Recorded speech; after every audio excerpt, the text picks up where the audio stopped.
Bien le bonjour à tous, bienvenue ce matin. Nous sommes mercredi 3 mai, voilà, dans l'an de grâce 2023. Toute la team au complet, vous à la maison, on vous espère, on vous êtes tellement nombreux encore et encore à partager avec nous cette tranche d'informations de notre genre. Oui, parce que à travers aussi du rire, de la satire et du moins de façon un peu plus digeste, nous partageons, nous commentons, nous décryptons et décortiquons l'actualité avec vous, amis téléspectateurs. Et ce jusqu'à 12 heures où on passe le relais à l'équipe de la rédaction pour le point sur l'actualité. Donc vous comprenez bien que vous faites bien d'être sur Equinox Télévision parce qu'ici les programmes s'enchaînent et se veulent aussi intéressants les uns que les autres. La première articulation, Dominique Audrey Oyengelek, bonjour. Bonjour Isabelle Carole, bonjour aux téléspectateurs. L'histoire. On y va. Bonjour à tous, je m'appelle Florence. Je vis en Guinée équatoriale avec mon copain. On est à 5 ans de relation et on a un enfant de 7 mois. Le problème, c'est que à 1 an de notre relation, on a décidé d'acheter un terrain à Yaoundé. En cherchant dans le terrain, j'ai exposé le problème à mon frère du village qui est prêtre et docteur pour lui demander de me chercher un terrain là-bas à Yaoundé. Et le frère me dit, j'ai même mon terrain que je viens d'avoir, que j'ai, donc viens, tu vas voir. Je suis donc partie voir mon petit ami et je l'ai mis en contact avec mon frère. Donc ils ont négocié le terrain à deux et ils sont tombés d'accord. Mon conjoint a mis mon frère, sa mère et son grand frère en contact pour aller regarder le terrain. Ma belle-mère a approuvé que le terrain était un bon terrain et mon gars a envoyé l'argent à sa mère pour aller payer le terrain. Après 3 jours, elle nous envoie les factures sur WhatsApp pour nous confirmer qu'elle a déjà fait le versement de l'argent du terrain et que mon frère lui a dit qu'il cherchera un géomètre pour mesurer le terrain. De 2019 jusqu'à présent, le terrain n'a toujours pas été mesuré. Mon conjoint et moi, on a décidé qu'on ne veut plus de ce terrain et que ce frère du village rembourse l'argent parce qu'on voit que c'est déjà un terrain à problème et il a promis de rembourser. J'ai parlé de cela à mon ami, de dire à sa mère de porter plainte à ce frère prêtre qui est mon frère, mais jusqu'à présent, rien n'a été fait. Et aujourd'hui, la mère de mon conjoint dit que je suis en complicité avec mon frère pour voler l'argent de son fils. Depuis 5 ans que je suis avec son fils, on ne s'est pas encore rencontrés, on a simplement causé au téléphone. Dans quelques mois, en principe, on prévoit de venir au Cameroun pour que les familles fassent connaissance. Et maintenant, avec ce problème dans ma belle famille, je ne sais pas trop quoi faire, comment appréhender la situation. C'est devenu tendu, même au téléphone avec la belle maman. Comment gérer? Donc, on va l'appeler comment, la jeune dame? Florence. Florence, d'accord. Oui. Florence a demandé à son mari d'acheter le terrain de son frère parce qu'il était dans ce besoin d'avoir un terrain, c'est ça? Florence et son conjoint ont décidé d'acquérir un terrain. En demandant, comme ça se fait généralement, tu connais un terrain, tu connais un terrain. Donc son frère qui est prêtre lui fait savoir que lui, il a son propre terrain qu'il a décidé de mettre en vente. Donc elle a passé le contact de son chéri à son frère, entre guillemets, et ce frère et son mari se sont mis d'accord, se sont entendus sur la somme à verser avec les photos du terrain et tout. Donc il envoie le terrain l'argent à sa maman pour aller acheter le terrain. Donc son frère et sa mère rencontrent le frère de la dame, ils concluent l'affaire, on fait le versement et en principe après l'achat d'un terrain, il y a un géomètre qui vient faire un certain nombre de travaux. Malheureusement de 2019 jusqu'à aujourd'hui, rien n'a été fait et ça se retourne contre la dame qui est accusée par la maman de son... Rien n'a été fait, c'est-à-dire quoi? Le géomètre n'est jamais venu, ça signifie que c'est comme ça. Ils ont juste dit je reconnais avoir reçu la somme de tel montant de la part d'eux pour l'acquisition d'un terrain. Maintenant, oui. Il n'y a pas de possibilité de pouvoir engager un certain nombre de procédures parce que le géomètre n'a pas établi les mensurations, les dimensions exactes du terrain. Et maintenant, ils veulent récupérer l'argent. Le monsieur dit qu'il va rembourser. Il n'a pas remboursé. Et la mère du garçon, du conjoint, dit que la femme de son fils et son frère sont de connivence pour lui voler cet argent-là.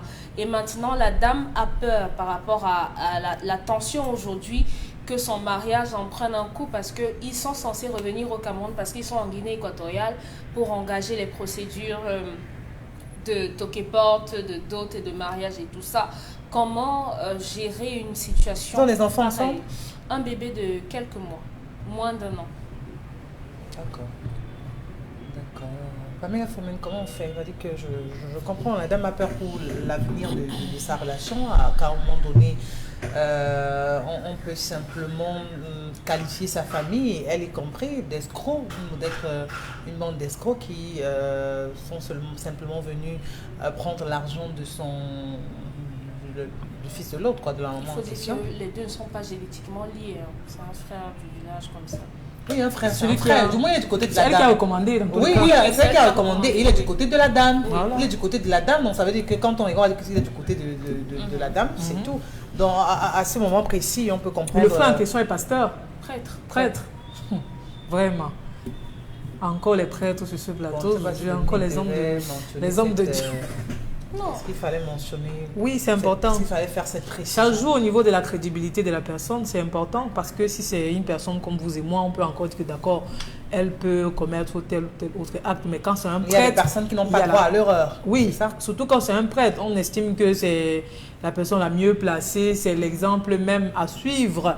Maintenant, si c'est le prêtre qui détourne de l'argent qu'on lui a confié pour l'achat d'un terrain, ça devient compliqué. Donc je pense que la jeune fille, je n'ai pas envie de lui dire qu'elle doit rembourser de l'argent à son mari. Plus que là, ce n'est plus une affaire entre elle et son mari. C'est une affaire aujourd'hui de famille parce que sa belle-mère est en train de penser que sa belle-fille s'est certainement jouée de son mari en demandant que son mari contacte le monsieur qui a détourné l'argent aujourd'hui. Donc, je pense que si la jeune fille, vraiment, j'écoutais encore ce matin dans les couloirs, comme quoi on ne traite pas le business avec quelqu'un qu'on ne peut pas enfermer.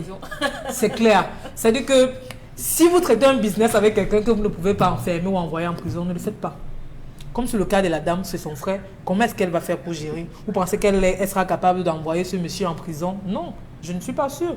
Si c'est son frère, elle ne peut pas le faire parce que c'est votre frère. Vraiment, je pense que même au niveau de la loi, on va vous dire allez régler en famille, allez contacter le chef de famille, allez faire ceci, allez faire cela. Même village, c'est pas son frère. Pour confier une telle tâche à quelqu'un. Quand on dit son frère, ça veut dire que c'est elle qui a recommandé la personne et elle a bien fait savoir c'est mon frère. Donc maintenant, on ne va pas encore rentrer dans les liens. Elle l'a mentionné. Non, on ne fera pas. Confier une tâche comme celle-là, on ne le fait pas n'importe qui. Demi-Caudré, une tâche comme celle-là, ça ne se fait pas n'importe qui.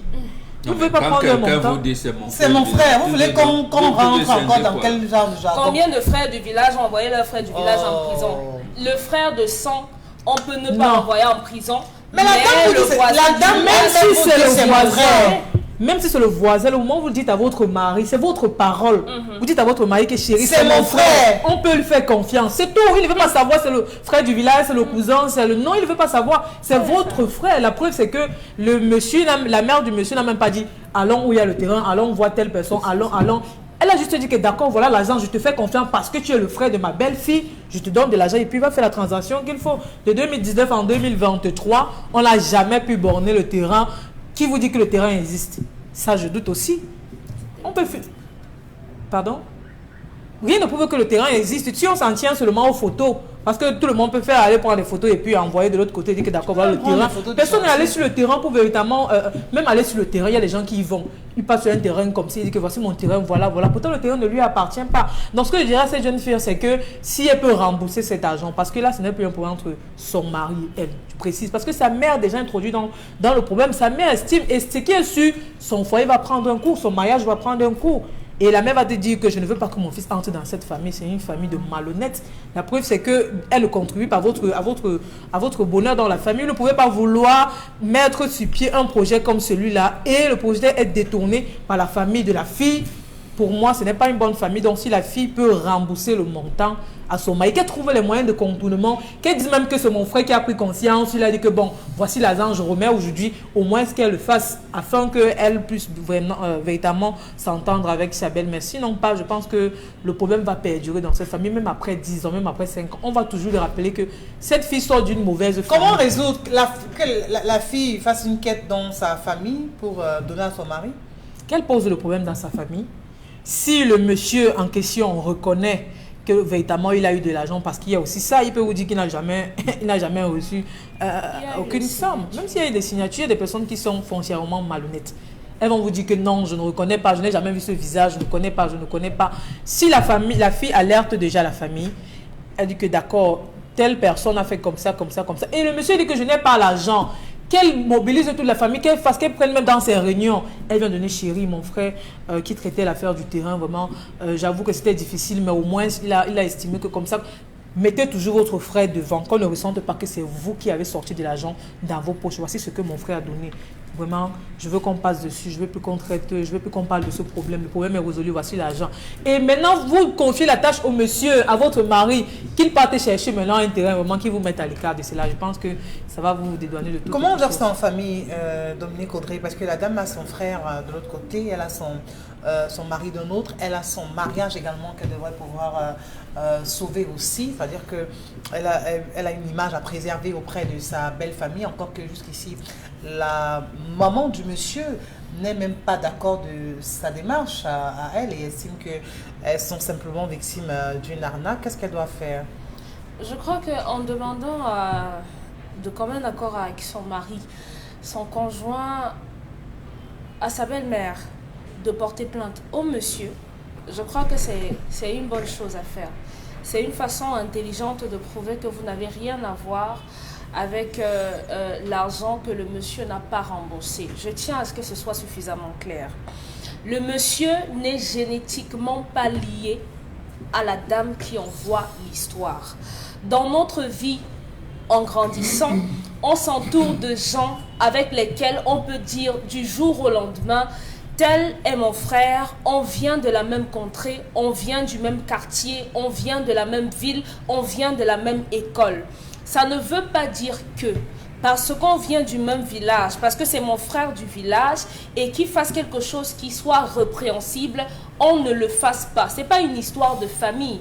Vous n'allez pas demander à votre famille de se cotiser pour un individu qui n'a rien à voir avec cette famille-là. C'est par rapport à la considération que vous avez pour lui, que vous l'avez présenté à votre mari comme votre famille. Donc, quand quelqu'un essaye de se jouer de vous, il y a dans la République des procédures et des choses à faire pour pouvoir rentrer dans vos droits.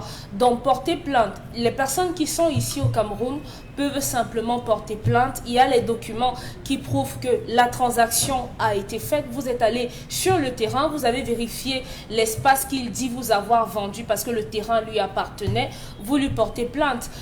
Au niveau des instances policières, je ne sais pas trop comment on dit, il fera certainement une reconnaissance de dette et il pourra échelonner le remboursement de cet argent. Mais rassurez déjà votre belle-maman que vous n'êtes au courant de rien. Vous n'avez pas à avoir peur en revenant ici. En principe, votre mariage ne doit souffrir de rien. Est-ce que votre mari vous fait confiance? Est-ce que vous lui avez donné tous les gages de ce que vous n'êtes pas de connivence avec le monsieur? Si vous l'avez fait, votre mariage, en principe, ne doit pas en pâtir. Vous pouvez revenir aisément, faire rencontrer vos différentes familles et engager votre mariage.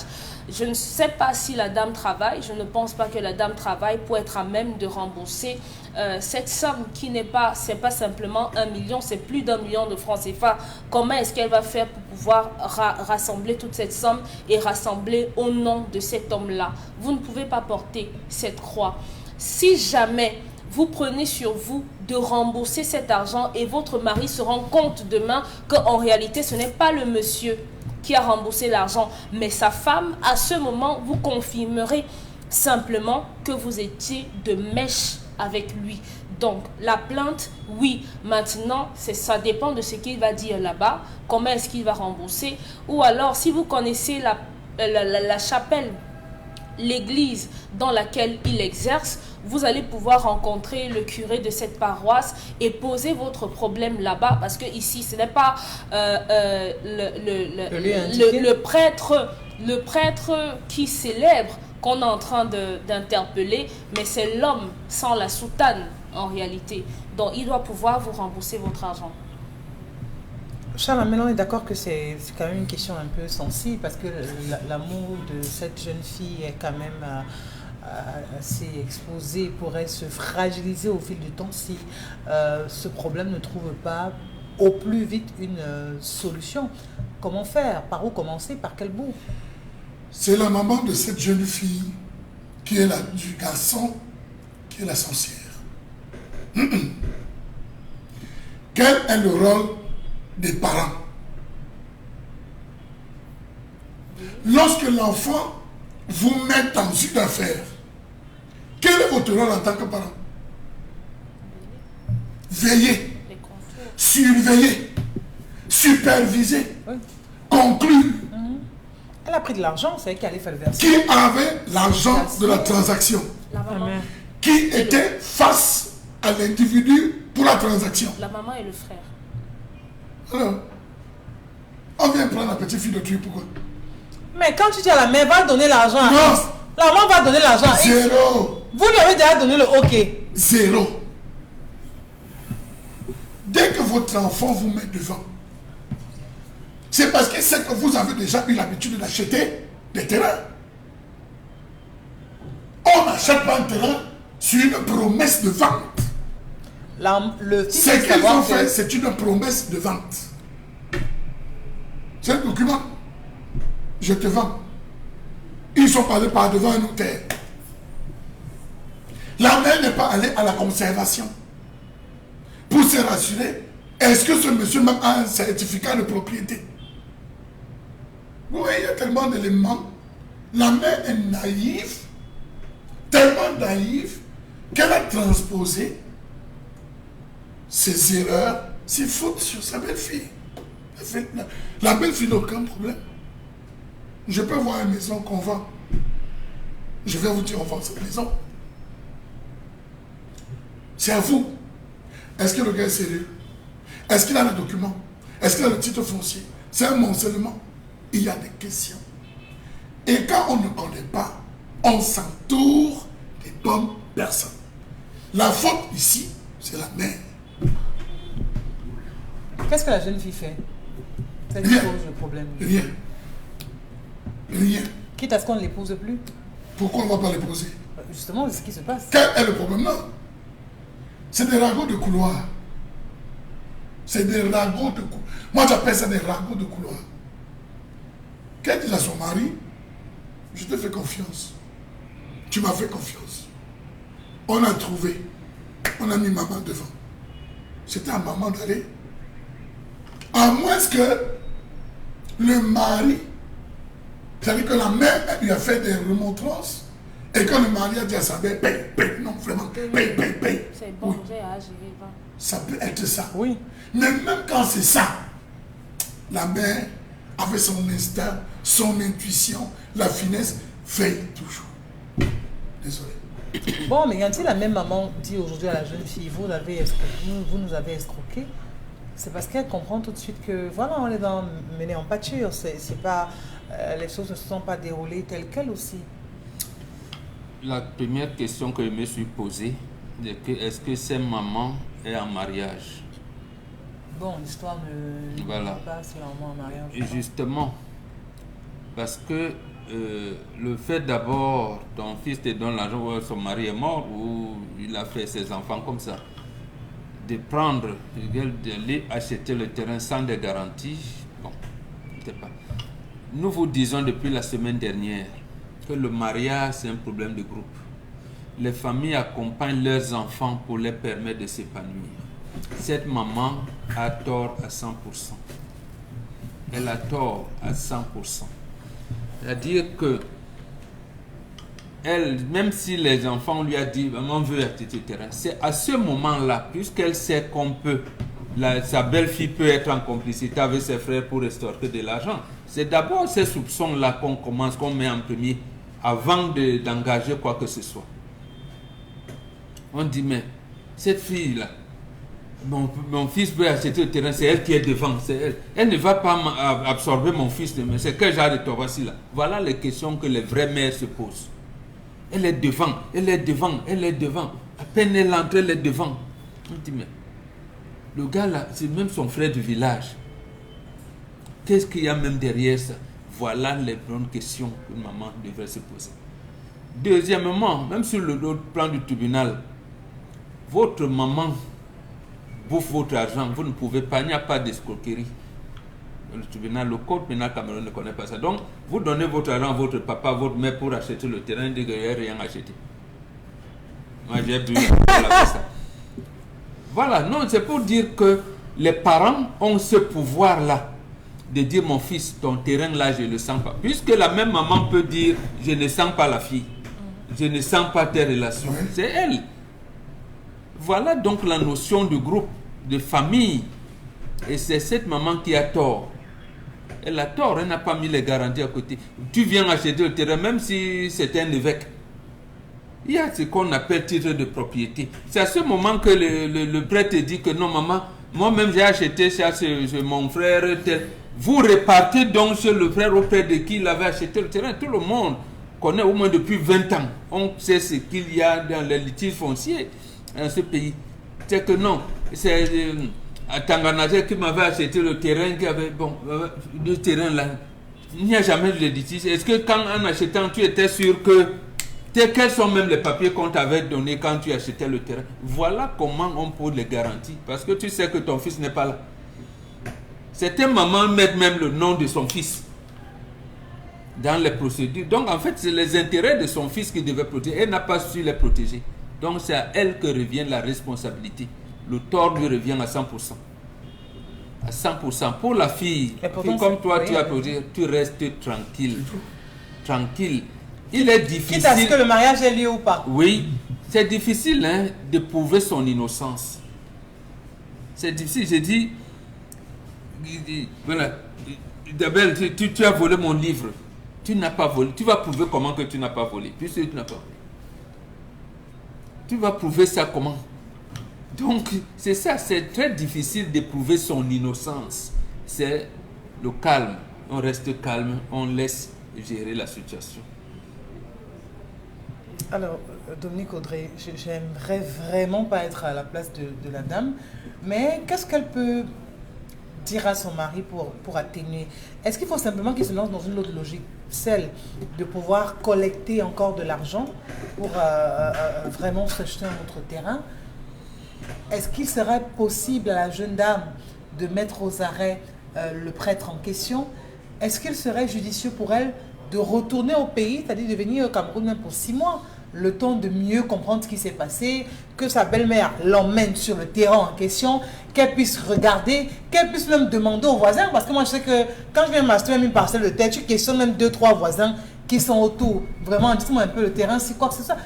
Qu'elle vienne au Cameroun, est-ce que ce ne serait pas la solution de venir elle-même savoir concrètement ce qui se passe? Parce que tout ce qu'elle dit jusqu'ici, ce ne sont que les nouvelles qui lui parviennent. Oui. Elle n'a jamais été sur le terrain. Jamais. Elle n'est jamais venue ici. Sa belle-mère même, elle ne l'a jamais rencontrée. Elle veut savoir que tout ce qui se passe, c'est au téléphone.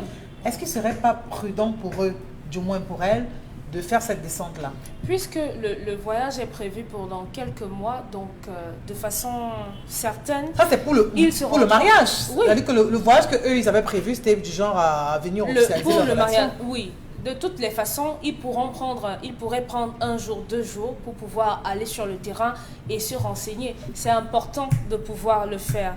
Et aussi, prendre de l'espace 6 mois, venir s'installer ici 6 mois, je ne sais pas si ça va changer quelque chose, si ça va apporter quelque chose, mais le monsieur doit être poursuivi, je crois que c'est comme ça qu'on dit, là où il faut. Parce qu'il a fait preuve de malhonnêteté.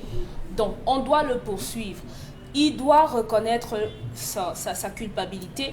Et s'il n'a pas les moyens de rembourser, qu'il reconnaisse au moins, oui, je reconnais avoir et je vais vous verser de l'argent. Parce qu'aujourd'hui, même s'il décide d'acquérir un autre terrain, cette dame aura des difficultés à pouvoir placer un mot.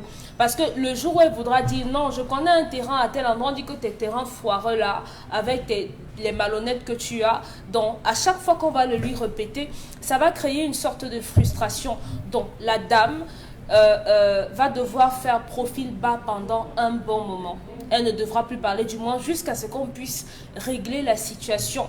Mais vraiment, à l'avenir, évitez de traiter avec les gens que vous connaissez. Parce que généralement, ce sont les gens qu'on connaît qui sont les plus malhonnêtes. Ça veut donc dire, si vous... Et la preuve va dire que vous ne connaissez pas pourquoi vous traitez avec.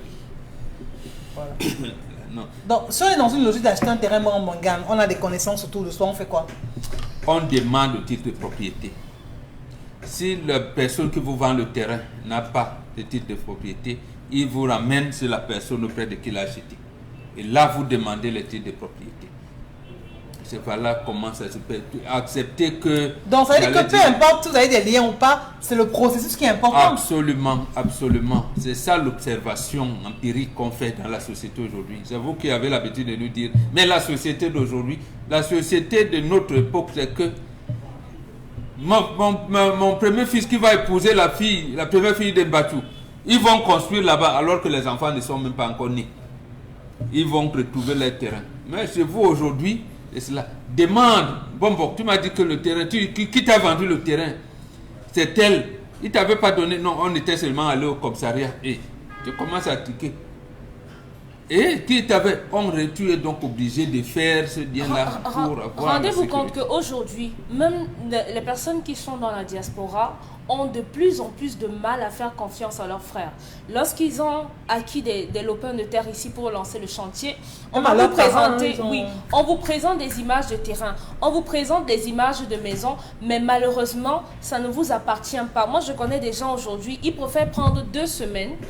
Ils prennent leurs 2 semaines, ils viennent, ils suivent le chantier et ils repartent, quitte à ce que le chantier n'avance plus. Parce que malheureusement, les personnes qu'on connaît font preuve de tellement de malhonnêteté, tellement de vices qu'aujourd'hui, pour faire confiance à quelqu'un vraiment, il faut y aller par plusieurs chemins. Et donc, si vous voulez acheter le terrain et que quelqu'un vous a proposé ce terrain, il est important d'envoyer d'autres personnes encore, de multiplier les personnes qui vont contrôler, de peur qu'on ne vous vende un terrain litigieux, un terrain à problème ou un terrain qui ne soit même pas à vendre. Parce que moi, je connais des gens, vraiment. Vous avez acheté votre terrain vous appartient, vous êtes à Yaoundé, oui. Mais le voisin vend votre terrain, même à 5 personnes. Les Bantous recommandent ceci. Donc, la confiance n'exclut jamais le contrôle. La priorité n'élimine pas la prudence. Voilà ce que les Bantous disent.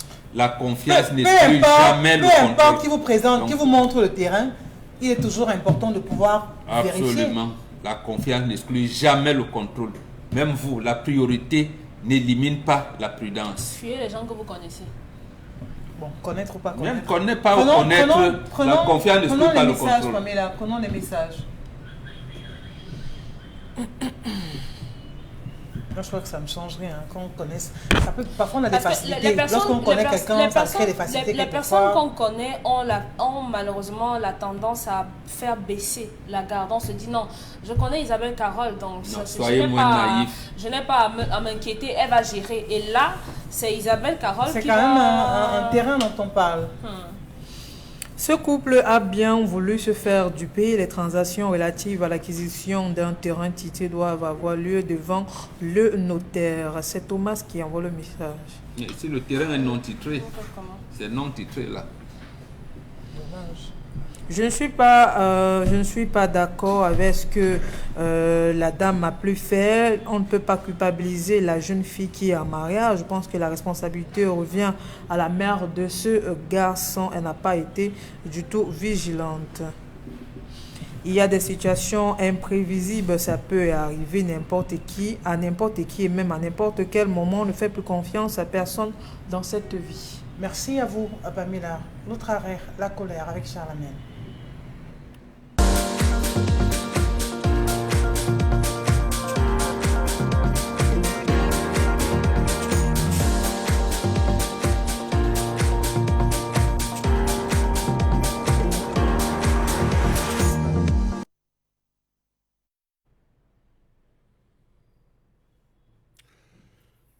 Je m'interroge ce jour sur la question des dépenses liées aux multiples poses de première pierre dans ce pays. Les dirigeants camerounais adorent la pose de première pierre. On impose les premières pierres, même si on ne va jamais réaliser les infrastructures. Comment comprendre toutes ces sommes d'argent dépensées pour la pose des premières pierres alors que les projets ne prendront jamais corps? Comment comprendre cette sale façon de faire valider des projets morts-nés? Entre 2011 et 2017, il y a eu le lancement de plusieurs projets. Projets du septennat, des projets d'usines de transformation dans le domaine de l'agro-industrie qui vont être initiés. Sous l'appréciation du chef de l'État, sous la validation du chef de l'État. Savez-vous qu'il y a 8 ans, les autorités de ce pays déposèrent 6 parpaings à Yabassi devant les autochtones en joie pour la construction d'une usine qui devait servir à abattre et nettoyer des poulets. 8 ans plus tard, 600 millions de francs CFA se sont volatilisés. 8 ans. 600 millions de francs CFA se sont volatilisés. Cet argent avait été remis à la promotrice pour cette usine de fabrication. Jusqu'à ce jour, rien. Même dans la comptabilité, rien n'a été inscrit. On n'a jamais rien expliqué. Voilà 8 ans. Les populations de Yabassi, dans une note adressée au SGPM, ont réclamé en disant trop de promesses ont été faites, rien. Jusqu'à ce jour, n'a vu le jour. Savez-vous que tous ces projets ont connu des poses de pierre qui n'ont été construites que sur du papier? Pose de la première pierre pour la construction d'un stade Paul Biya en Vormeka. 1 milliard est flou sur le site. On a vu les images. Dans la revue des réseaux sociaux, nous présentons ce stade. Qu'est-il devenu? Comment est-il? Une chose est sûre, l'argent a été décaissé. Pose de la première pierre pour la construction d'une usine de fabrication de consommables pour hôpitaux après transformation de 40% du coton camerounais. 1 milliard. Les populations attendent. Celles du Nord, elles aussi ont adressé au nouveau sénateur une note en disant on attend cette usine, on a besoin de cette usine. Pourquoi est-ce que cela tarde? Motus, bouche cousue. Pose de la première pierre pour la construction d'une usine de poulet à Bafang. 1,5 milliard, présence de toutes les pontes du régime. Ce jour, c'est le ministre des Finances, à l'époque, Minepat, qui avait procédé à la pose de ces pierres. Plus de 600 millions, une grande fête, et plus rien. Quelques jours seulement, semblant de fonctionnement, et après plus rien. Pose de la première pierre pour la construction de l'usine de riz de Galine. Alors là, on a frôlé et battu tous les records. Un projet abandonné, malgré tous les financements disponibles. Est-ce qu'on s'est rendu compte qu'on ne pouvait pas produire le riz à Galine? Dans tous les cas, ces projets sont revenus à la surface parce que les populations demandent à avoir ce qui leur avait été promis. De l'argent a été décaissé et remis à certains dignes fils de ces différentes contrées pour mener à bien ces différents chantiers. Rien n'a été fait. Aujourd'hui, les populations sont aux abois. On nous parle d'un peu plus de 100 milliards de francs CFA uniquement pour les poses de première pierre. 100 milliards de francs CFA. 1 milliard par-ci, 1 milliard par-là, 2 milliards, 500 millions, 600 millions. Prenez le dernier cas. L'usine d'abattage de poulet de Nzeng, là-bas dans le centre. On avait mis beaucoup d'argent. L'usine a fait semblant de fonctionner. Et puis après, stop. Plus rien. Ainsi va la République. Dans chaque discours, on nous entraîne vers un développement, on nous entraîne vers des projets, mais des projets, somme toute, stériles.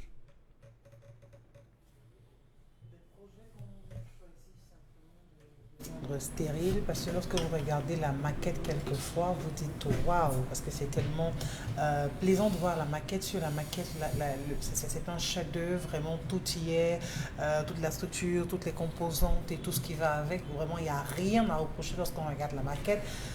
Le week-end dernier, oui, Charabin, les différents sénateurs sont allés célébrer leur investiture au Sénat, qui par nomination et tout ce que vous savez.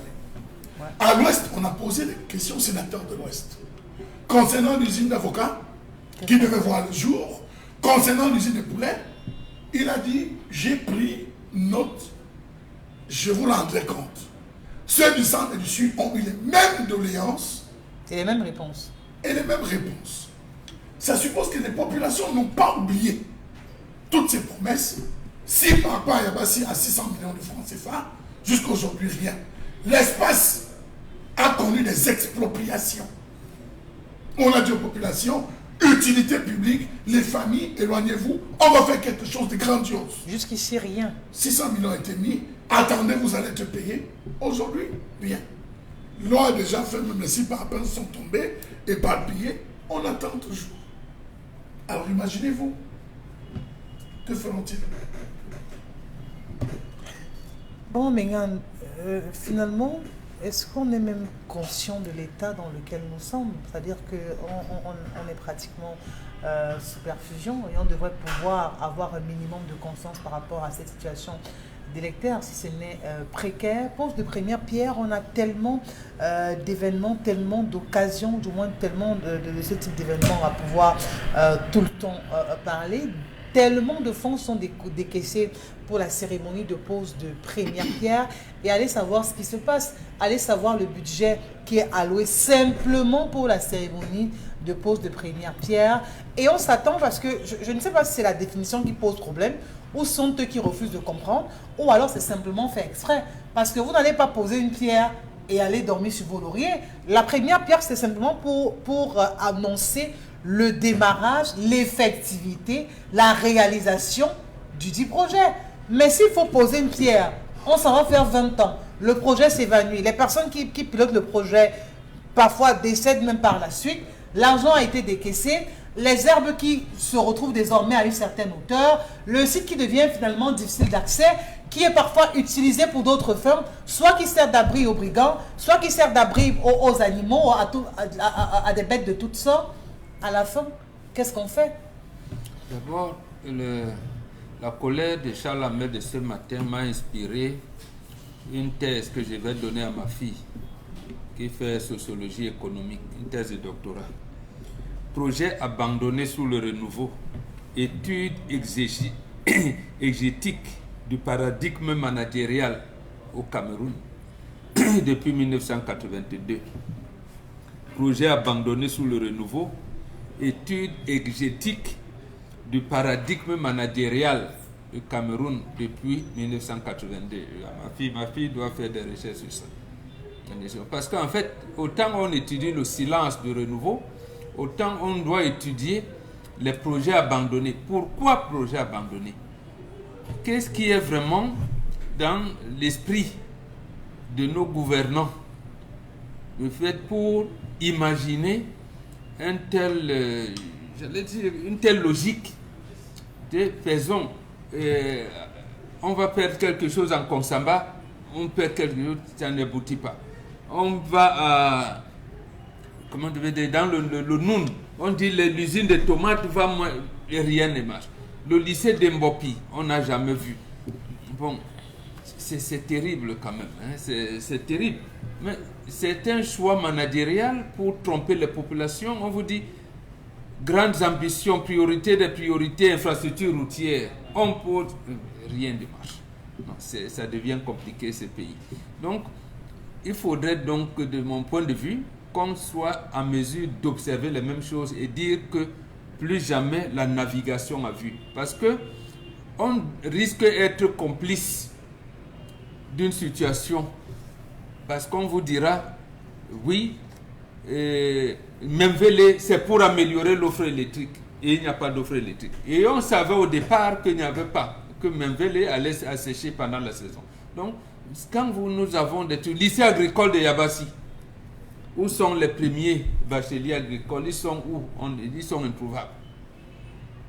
Vous voyez, ça devient compliqué dans notre pays. Et cette navigation à vue, il faudrait que les citoyens vraiment se disent que non, l'entrepreneur en chef, il faut qu'il se... Est-ce que les citoyens ont les armes de pouvoir faire établir l'ordre, de pouvoir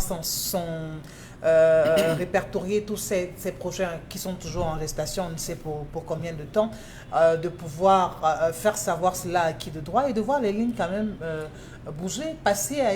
Qu'est-ce qu'il faut simplement pour passer à la réalisation de tous ces projets qui sont aujourd'hui en attente? Le peuple a ceci de particulier que leur mémoire, sa mémoire reste.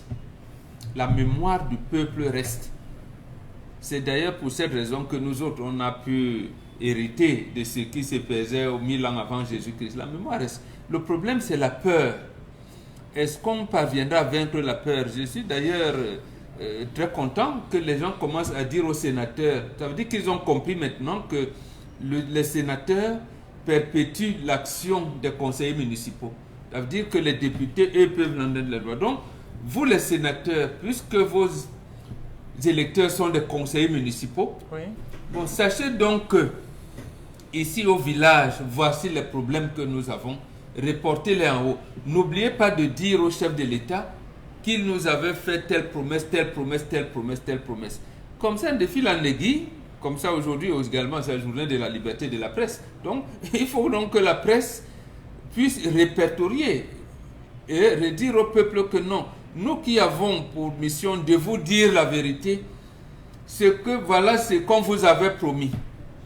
Voici ce que vous, le peuple du littoral, voilà ce que le peuple de l'extrême nord est en train de dire à leurs élus locaux, à leurs élus là-bas. Voici. La jonction de ces revendications-là terminera à un moment donné à être des doléances. Parce que là, le peuple sera en mesure de passer des doléances aux réclamations. Parce qu'on a promis. On leur a promis des choses. Le peuple va donc réclamer. On a fait. On n'a pas promis. Non, c'est la promesse. Parce que ça n'a pas été inachevé. Donc, posez déjà la première pierre avec toutes ces c'est des promesses, mais qui inachevées. Donc, il va donc revendiquer, donnez-nous notre route, donnez-nous notre usine de transformation du cacao, donnez-nous notre usine de décortiquage de ceci, donnez-nous notre... Puisqu'ils sont venus les gens, il y en a même qui ont appelé les ancêtres. Ouais. Pour dire que, voilà, le développement... Ils ont convoqué voilà, des chefs de village qui sont absolument, venus et on fait donc, des pratiques qui le peuple doit donc se mettre à dire, fini les doléances, oui. Il faut passer maintenant aux réclamations. Parce que vous nous avez promis, vous n'avez pas donné. Et aux revendications. Et après, la contestation peut venir plus tard. Mais il faut aller de manière graduelle pour faire revivre sa mémoire par rapport aux promesses non tenues. Alors, Dominique Audrey, quand on a par exemple l'usine d'abattage de poulet, on en a tous besoin. Jusqu'aujourd'hui, on est vraiment en manque. On a ce besoin qui se fait sentir. Vous parlez simplement de cette usine-là. Mais jusqu'ici, on est toujours en attente. De quoi? On ne sait pas. Des fonds, ça, on ne sait pas. Des ouvriers, ça, on ne sait pas. Que le chef de l'État donne le temps, ça aussi, on ne le sait pas. Ce qu'on sait simplement, c'est qu'on a parlé de pose de première pierre. Et jusqu'ici, plus rien. C'est le blanc total. Simplement parce que les personnes chargées de l'implémentation ne font pas ce qu'ils ont à faire. Parlant du chef de l'État, le temps a été donné en validant le projet. 2. On ne peut pas avoir d'employés s'il n'y a pas une usine prête à tourner. 3. On ne peut pas faire de pose de première pierre si on n'a pas déjà le budget, si on a déjà une maquette, ça veut dire qu'il ne reste qu'à terminer le chantier. La cérémonie de pose de première pierre, c'est dire on est déjà prêt, vous l'avez mentionné, on démarre, à présent vous aurez votre usine. Donc simplement, si on a des usines qui n'ont pas été mises sur pied, c'est parce que les personnes chargées de l'implémentation du projet ne font pas simplement ce qu'elles ont à faire. Et le reproche qu'on peut faire aux instances supérieures, c'est qu'il n'y ait pas de contrôle, il n'y ait pas de suivi. Si on veut avoir un pays qui tend vers une certaine industrialisation, oui, on ne peut pas s'amuser avec des usines. On vous demande usine de tomates. On n'aura plus à importer des tomates. On va tout fabriquer ici, sachets, en boîte, en bouteille, en fruits, séchés, machin. Tout sera fait. Les poulets, on va déplumer, on va abattre, on va transformer, on va... De fil en aiguille, une usine entraîne forcément une autre. Une usine de transformation de manioc. Après, on aura... Donc, si on n'a pas de visionnaire pour mener le pays vers sa destinée, franchement, on va rester là où on est, soit on va regresser, on va aller plus bas que terre. Parce qu'aujourd'hui, se retrouver des années après, une dizaine d'années après, à se plaindre d'une usine de tomates, d'une usine de poulet, d'une usine de manioc, d'une usine franchement, on n'avance pas. Et on n'a pas les gens qu'il faut à l'endroit qu'il faut. Et ils avaient d'ailleurs mis à côté un laboratoire d'analyse des denrées alimentaires. Voilà. On analyse quoi? Oui, ça aussi. Mais comment on fait pour avoir de si bons projets, savoir le besoin des populations et tout faire pour ne pas répondre? C'est comme si on veut vous montrer un plat et après la personne repart avec. Vous présentez un projet aux populations, ils ont besoin de ça. L'extrême nord. Vous les faites languir et après vous disparaissez. L'extrême nord a eu 4 projets. L'extrême nord. Ces derniers temps, 4 projets. Transformation de tomates, stockage d'oignons, transformation. Ils ont eu 4. Et des emplois. Et des emplois, 2000 emplois directs et tout. Mais lorsque ces sénateurs rentrent, comme ils organisent les cérémonies, oui, les populations disent, mais non, ne venez pas nous tromper. Encore une fois. Commencez à nous donner ce qui avait été dit il y a 7 ans, il y a 8 ans, il y a 10 ans. Pourquoi on commence sur une nouvelle base au moins? Ils ont dit non. Le préfet est ici présent. Les sous-préfets, les autorités administratives et moi-même allons porter. C'est comme une tournée administrative. C'est comme une tournée. Et c'est bien. Il faut que la population garde ça en mémoire. Ils nous ont promis ceci. Il faut garder ça en mémoire. Même s'il faille garder cela en mémoire, Pamela Phomène, jusqu'à quand? On a bien envie, nous aussi, de pouvoir écrire notre histoire. On a bien envie de pouvoir goûter aux fruits du développement, ou du moins à l'émergence, mais avec de tels projets qui ne cessent de boiter avec le concours des uns et des autres, parce que seul vous ne pourrez pas vous permettre d'organiser toute une cérémonie de pose de première pierre, où vous avez... Mais vraiment, je veux me comprendre, parce que la cérémonie de pose de première pierre, on a un gratin de personnalités qui répondent présentes. Dans le budget. Toutes ces personnalités qui arrivent, qui prêtent de leur image à une telle cérémonie, qui participent, qui se lèvent même et viennent poser la première pierre. Préfet, gouverneur, sous-préfet, député. On a même autorités traditionnelles et religieuses. Tout le monde se met là-dedans. Toutes les autorités, les évêques qui sont associés, les élites. Oui, autorités traditionnelles et religieuses. Ça veut tout simplement dire que la honte a foutu le camp. Vraiment. Pour moi, c'est ce que ça voudrait dire, parce que je refuse de croire que des autorités vont prendre sur elle. Je dis qu'ils sont tous là. Voilà. C'est-à-dire que de mettre en avant leur image et pour ne plus revenir. Parce qu'il faut rappeler que les poses de première pierre, ça ne se fait pas de manière... Ça ne se fait pas comme ça. C'est pas spontané. Oui, c'est pas comme si ces autorités se sont levées le matin et dit que d'accord, on va aller dans telle localité, aujourd'hui, demain, on ira là-bas. Non, c'est parce que les populations ont... C'est-à-dire que les populations ont déjà posé plusieurs plaintes. Les populations ont déjà eu à revendiquer que ici à Ebolova, il n'y a pas d'eau. De l'autre côté, il n'y a pas de lumière. Ici, là-bas, que ce soit à Bamenda ou à l'Eskrem, non, il y a tel problème. Et d'accord, ils ont dit, on prend en compte vos préoccupations, nous y reviendrons. Et lorsqu'ils reviennent, ils font la pose de première pierre. Et pour revenir 10 ans après, parce que lorsqu'il va falloir revenir, le site ne sera plus à jour. Il va falloir aménager le site qui va encore demander des fonds à débourser. Et les populations seront toujours dans les mêmes problèmes. Donc je pense que l'autorité administrative, que ça soit traditionnel ou tout ce qui va avec, avant de se lever pour dire que d'accord, on va prendre à main ce projet, il faut bien calculer parce qu'on parle de 600 millions pratiquement déboursés pour un certain nombre de projets. Si vous calculez s'il y a minimum 10 projets, ça c'est un exemple. Ça c'est un projet. Un projet, 600 millions. Admettez s'il y a 10 projets. Admettez s'il y a 10 projets. Et il y a donc des projets de milliards. Qui de milliards? Oui. Regardez des tomates là-bas. Il y a des projets qui engloutissent énormément. Voilà. Et rien que la cérémonie, parce que pour déplacer ces autorités, préfet, sous-préfet, maire, gouverneur, le média vraiment, vous imaginez toutes ces personnes pour les faire lever de leur fauteuil? Voilà. Quand on regarde comment les choses se passent chez nous, on a l'impression que les personnes qui nous dirigent se disent que l'émergence dont le président parle en 2035, oui, c'est qu'on va appuyer sur un interrupteur, bam, l'émergence sera là. L'émergence commence comment?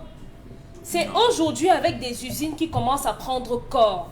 C'est aujourd'hui avec des hôpitaux qui commencent à être équipés. C'est demain avec des routes qui sont aménagées comme il se doit. Arrivé à 2035, on aura déjà un package à proposer. C'est ça qui va constituer l'émergence. L'émergence ne va pas se faire en un jour. Donc si aujourd'hui, toutes ces usines qui sont censées réduire, qui sont à même de réduire considérablement la demande d'emploi, de donner les services sociaux de base, parce que vous savez, quand il y a une usine, généralement il y a de l'eau qu'on donne, il y a un peu d'énergie qui arrive, il y a les écoles qui sont et tout ça. On ne le fait pas, on n'arrivera nulle part. Non, mais ils savaient ça, ma fille. Ils savent plus précisément que l'entrepreneur en chef s'occupe du siège. Ne lorgnez pas, je vous donne la possibilité de bouffer. Okay. Parce que l'entrepreneur en chef, étant secrétaire général, la président de la République, étant premier ministre, il voyait comment l'autre faisait. Ouais. Je vous ai dit que Ayidjo venait contrôler le marché, nous on l'appelait marché Lagos. Ayidjo, quand il venait inaugurer la maison de parti des DA, qu'il avait visité 4 fois, il venait visiter le chantier. Il quitte parce qu'on était dans l'expansion de l'hydroélectrique. Vous entendez parler de Mangombe. Il y a un poste à Mangombe technique. C'est là où on lui dit, mais son Lolo dit non, voici la ligne qui quittera de son Lolo directement pour l'Obaba.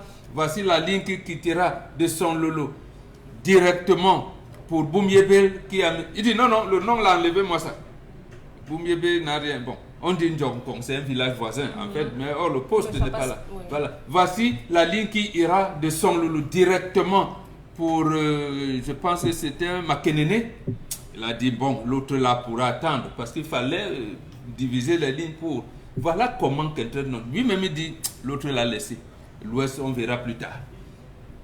Et là, le gars qui savait, c'est que Ayidjo contrôle. Il était avec le ministre de l'équipement, Thomas Dakaï Kamga. Il n'était que 3, non 4, ça veut dire le chauffeur, l'aide de camp, Thomas Dakaï Kamga et lui. Alors que la réception se faisait à la résidence du préfet. Il quitte pour venir voir, dire, comme je suis à IDEA, je dois regarder ce qui se passe. C'est ce qu'il faisait quand il allait inaugurer la maison de parti de l'Ouest. Et qui dit, vous avez dit que du chaos là même, vos choses là, allons voir.